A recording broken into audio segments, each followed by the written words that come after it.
दोस्तों नमस्ते प्रणाम, हम किरण शर्मा।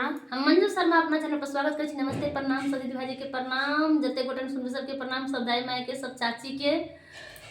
और हम दोनों देवरानी जेठानी बहुत प्यारा सा बेटी विवाह गीत गावे जा रहल छै। की बताओ इस जार में तो राजा है चौधरी सबके साथे गावे पड़े। बहुत प्यारा सा गीत है, सब जरूर सुनब, जरूर कमेंट करब आ हमरा सबके अपन आशीर्वाद जरूर देब।